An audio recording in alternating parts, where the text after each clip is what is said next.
2026 FIFA বিশ্বকাপের ফাইনালের মঞ্চ প্রস্তুত।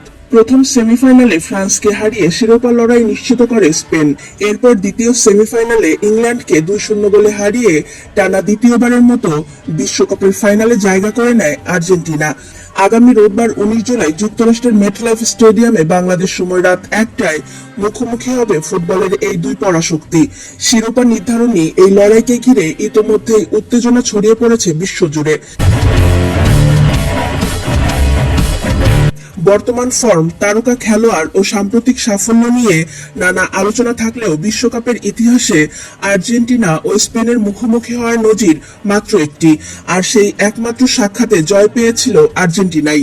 1966 সালের ইংল্যান্ড বিশ্বকাপের গ্রুপ পর্বে প্রথম এবং এখন পর্যন্ত একবারের মতো বিশ্বকাপে একে অপরের মুখোমুখি হয়েছিল দুই দল। সেই ম্যাচে 2-1 ব্যবধানে জয় তুলে নেন আর্জেন্টিনা।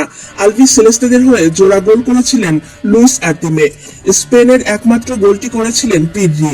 যদিও সেই আসরে দুই দলের ভাগ্য ছিল ভিন্ন, গ্রুপ পর্ব থেকে বিদায় নেয় স্পেন। অন্যদিকে আর্জেন্টিনা শেষ 8-এ উঠলেও স্বাগতিক ইংল্যান্ডের কাছে হেরে টুর্নামেন্ট থেকে ছিটকে পড়ে। প্রায় 6 দশক পর আবারও বিশ্বকাপের মঞ্চে মুখোমুখি হচ্ছে আর্জেন্টিনা ও স্পেন। এবার অবশ্য লড়াইটি গ্রুপ পর্বের নয়, সরাসরি শিরোপা নির্ধারণী ফাইনালে। অতীতের একমাত্র জয়ের স্মৃতি সঙ্গে নিয়ে মাঠে নামবে লিওনেল মেসির দল। আর প্রথমবারের মতো বিশ্বকাপের মঞ্চে আর্জেন্টিনাকে হারিয়ে শিরোপা জয়ের লক্ষ্য থাকবে স্পেনের। দর্শক, আপনার কাছে কি মনে হয়, আর্জেন্টিনা বিশ্বকাপ জিতবে নাকি স্পেন? জানাতে পারেন আমাদের কমেন্ট বক্সে।